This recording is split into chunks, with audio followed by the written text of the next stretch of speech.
आप पढ़ रहे थे मानव प्रजनन, ह्यूमन रिप्रोडक्शन, जिसमें कि मैं बता रहा था अलग अलग पार्ट करके मैं पूरा इस चैप्टर को कंप्लीट करना चाह रहा था। तो आपने देखा निषेचन हो चुका है, भ्रूण से ह्यूमनस बन चुका है। अब मैं नेक्स्ट स्टेप में लेके चल रहा हूँ जहाँ आप देख रहे हैं भ्रूणीय विकास। तो निषेचन के दौरान जो ह्यूमनस बना था उस ह्यूमनस का भी आगे डेवलपमेंट होता है। उसमें ह्यूमनस से भ्रूण बनने की प्रक्रिया को आपने कभी पढ़ा था, भ्रूणोद्भव। उसी तरह से यहाँ पर भ्रूणीय विकास देखें, भ्रूण का विकास कैसे होता है। तो आप भ्रूणीय विकास की प्रक्रिया को आप सिंपल सा एक वर्ड में समझ सकते हैं, निषेचन पश्चात या निषेचन के बाद और प्रसव क्रिया तक के बीच कई तरह के परिवर्तन होते हैं। उन सभी चेंजेस, उन सभी परिवर्तनों को सामूहिक रूप से एक नाम आप दे सकते हैं, भ्रूणीय विकास। भ्रूणीय विकास के अंतर्गत देखा जाता है अलग अलग तरह के स्टेज आते हैं, जिसको कि मैं अलग अलग तरह की अवस्थाओं में वर्णन कर रहा हूँ। पहला स्टेज का मैं चर्चा कर रहा हूँ इसमें, जिसको आप कहते हैं विदलन।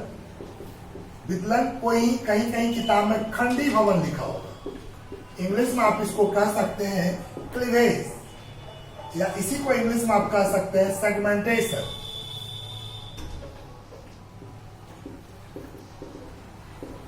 विदलन विभाजन ह्यूमनस में लगातार, यानी जब निषेचन हो जाता है निषेचित अंड बन जाता है और निषेचित अंड में लगातार समसूत्री विभाजन का होना क्रिया कहलाती है विदलन, जिसको इंग्लिश में क्लीवेज कहते हैं। यह क्रिया कहाँ होती है? याद रखेंगे अंडवाहिनी में। कहाँ होती है? अंडवाहिनी में, जिसको ओविडक्ट आप कहते हैं, क्योंकि वहीं पर निषेचन हुआ था। यह क्रिया संपूर्ण रूप से अंडवाहिनी में होती है। देखा था विदलन प्रक्रिया के फलस्वरूप जो नई नई कोशिकाएं बनती है, कोशिकाएं तो काफी संख्या में बनेगी, लेकिन कोशिकाओं का जो बना हुआ संरचना होगा उसका आकार में वृद्धि नहीं होगा।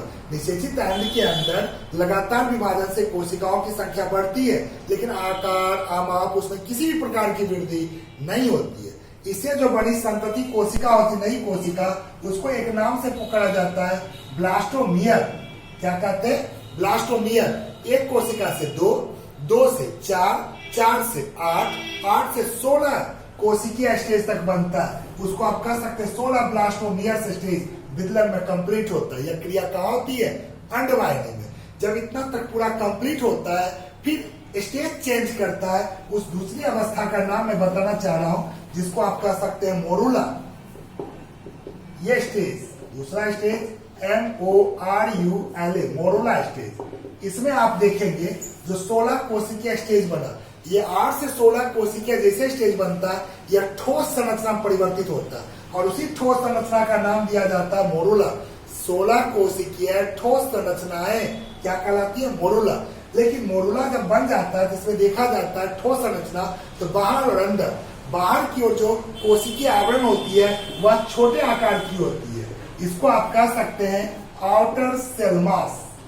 इसमें 2 तरह कोशिका का मैं चर्चा कर रहा हूँ, जैसे मोरूला स्टेज में बाहर की ओर परिधीय जो होती है उसको आप बाह्य कोशिकीय पिंड या परिधीय कोशिकीय पिंड, आउटर सेल मास, जिसमें कोशिका का आकार मैंने बताया छोटा छोटा होता है और संधि युक्त यानी जुड़ा जुड़ा रहता है।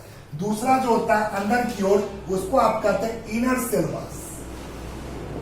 इसमें देखा जाता है कोशिका का आकार बड़ा आकार का होता है, inner cell mass. Inner cell mass को आप भ्रूणीय सेल भी कह सकते हैं, क्योंकि भ्रूण के विकास में मदद करता है अंगों के निर्माण के लिए। लेकिन आउटर सेल मास जो होता है, आगे चल के मैं बताऊंगा, ट्रोफोब्लास्ट, उसके निर्माण में मदद करता है। फिर तीसरा स्टेज जैसे ही आता है, थर्ड स्टेज ब्लास्टोसिस्ट का निर्माण होगा, यानी आप कह सकते हैं ब्लास्टोसिस्ट फॉर्मेशन कैसे बनता है, या ब्लास्टुलेशन भी कहते हैं। कहीं कहीं किताब में लिखा हो ब्लास्टुला फेज या इंग्लिश में ब्लास्टुलेशन। अभी आपने देखा मोरूला स्टेज बन चुका था, 16 कोशिकीय स्टेज।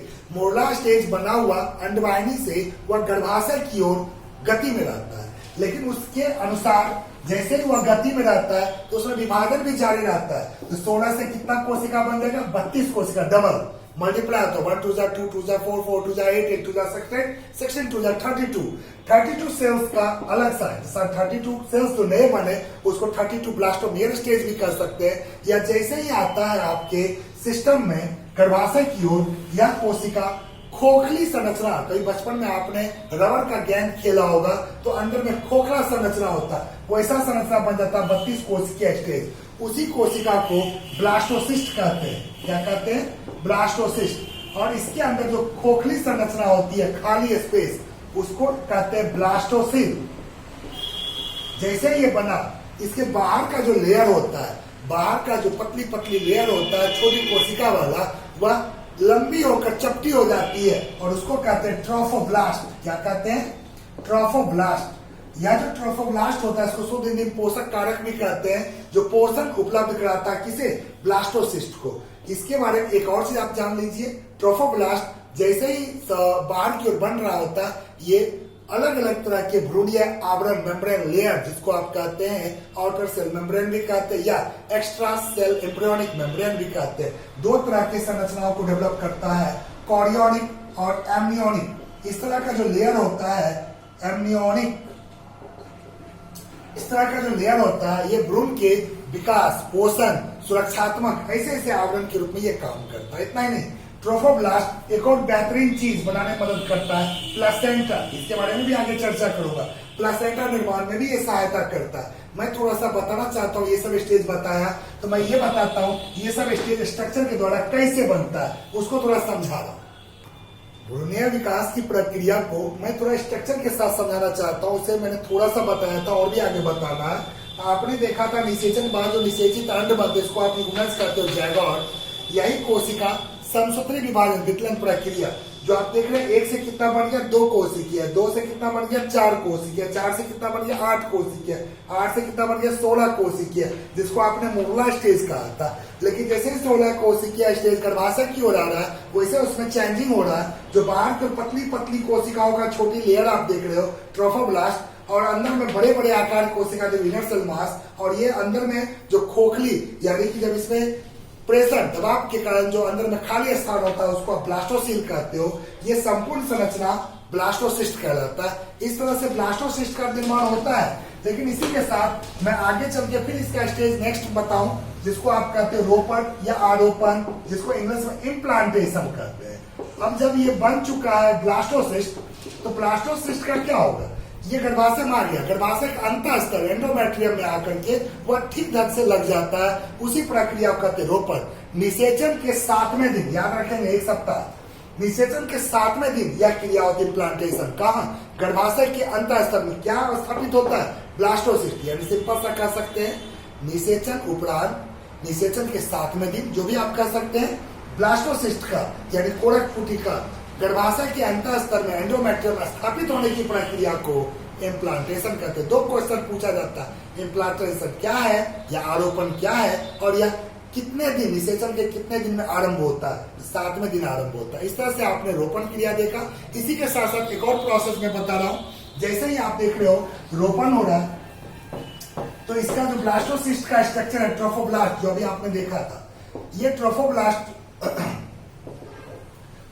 के लेयर में अंगुली की तरह प्रोजेक्शन प्रवर्ध उभार निकलने लगता है, और इसको आप एक नाम देंगे VILLI।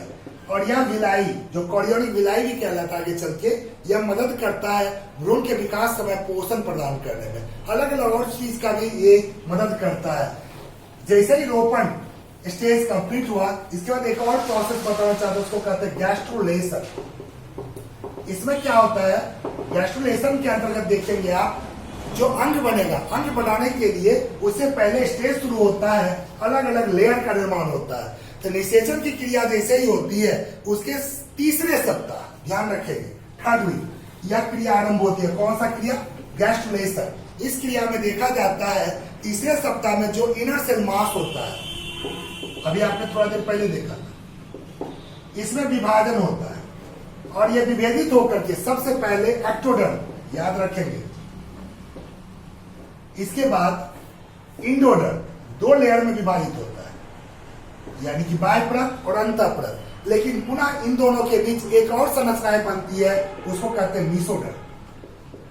इन तीनों लेयर को जननिक लेयर कहा जाता है, जननिक परत कहा जाता है, जर्मिनल लेयर कहा जाता है, जहां से अंग का निर्माण होगा। एक और चीज आप जान लें, एक्टोडर्म इंडोडर्म के बाद तो ये बनता है। यहां तक अगर आपसे कोई पूछता है गैस्ट्रुलेशन क्या है, तो सिंपल सा कहते हैं 3 जंगलिक स्तरों के निर्माण होने की प्रक्रिया को क्या कहते हैं? गैस्ट्रुलेशन। कब शुरू होती है? तीसरा सप्ताह, याद रखेंगे। अब आए, जब ये तीनों लेयर बन चुका है, क्या बनेगा? भ्रूण में अंग बनेगा। अंगों के निर्माण की क्रिया को आप एक नाम कह सकते हैं, अंग जनन, जिसको इंग्लिश में आप कहते हो ऑर्गेनोजेनेसिस। क्या कहते हो? ऑर्गेनोजेनेसिस। आइए इस पर मैं फोकस करूं, थोड़ा डील करूं, बात करूं मैं ऑर्गेनोजेनेसिस का। अभी मैंने आपको बताया था 3 लेयर, एक्टोडर्म, इंडोडर्म, मेसोडर्म। कहां से? इनर सेल मास से। तो कहा था इनर सेल मास की कुछ कोशिकाएं जो कि विभिन्न ऊतकों, विभिन्न अंगों के निर्माण के लिए मदद करती है, वैसे कोशिकाओं के समूह के नाम दिया जाता है स्टेम सेल। याद रखेंगे, अगर ये स्टेम सेल नहीं होगा तो अंग का निर्माण संभव नहीं है। ये विशेष रूप की कोशिकाएं होती है, स्टेम सेल्स, जो कि अब यहाँ पर स्टेम सेल्स को तनाव की कोशिका नहीं कहेंगे, इसको इंग्लिश हिंदी दोनों में स्टेम कोशिकाएं कहा जाता है। यही ऐसे कोशिकाएं हैं जो कि अंग बनाने में मदद करता है। जैसे ही भ्रूणा विकास शुरू होता है, भ्रूण का निर्माण, अंगों का निर्माण शुरू होता है, वैसे ही देखेंगे जैसे स्वगर्भता के बाद भ्रूण में सबसे पहले यानी 1 महीने के अंदर एक प्यारा सा संरचना बनता है, हृदय, हार्ट। क्योंकि गर्भावस्था में भ्रूण के हार्ट बीट को सुनने के लिए स्टेथोस्कोप, जिसको आप आला कहते हैं, इसका इस्तेमाल करके डॉक्टर लोग हार्ट बीट का अध्ययन करते हैं। यानी सबसे पहले अगर भ्रूण में पूछा था कौन सा अंग बनता है? हृदय। जैसे ही फिर से आप देखते हैं आगे के प्रोसेस होता है, तो उसके दूसरे माह यानी सेकेंड मंथ पैर और पैर की उंगलियां बनना शुरू हो जाती है। वैसे तीसरे माह आप कहते हैं, लगभग थर्ड जो मंथ होता है, शरीर के प्रमुख अंगों का निर्माण होने लगता है। उसी तरह से आप धीरे धीरे आगे बढ़ते हैं, तो चौथे के बाद चौथे महीने में आप देखते हैं 4th मंथ में कंकाली संरचना बनना शुरू होता है। ऐसे ही 5वें मंथ में आप देखेंगे सिर और सिर पर बाल आना शुरू हो जाता है। 6ठे महीने में आप देखेंगे पूरा शरीर हेयर से, कोमल हेयर से ढक जाता है। पूरा शरीर में लगभग सभी अंगों का निर्माण होने लगता है। और 7वें 8वें में पूर्ण रूप से विकास होता है। और 9वें महीने आप कह सकते हो जो कि उसका संपूर्ण रूप से भ्रूण का विकास हो जाता है शिशु फीटस के रूप में, और वह फीटस जन्म के लिए तैयार होता है, प्रसव के लिए तैयार होता है। इस रूप में आपने देखा ऑर्गेनोजेनेसिस संपूर्ण रूप से कंप्लीट हुआ। नेक्स्ट वीडियो में मैं आपको समझाऊंगा प्रसव क्रिया, लेकिन प्रसव क्रिया से पहले एक और चीज मैं समझाना चाहूंगा, अपरा प्लेसेंटा, जो कि भ्रूण विकास में यह संरचना बहुत इंपॉर्टेंट भूमिका निभाता है। नेक्स्ट वीडियो में समझाऊंगा।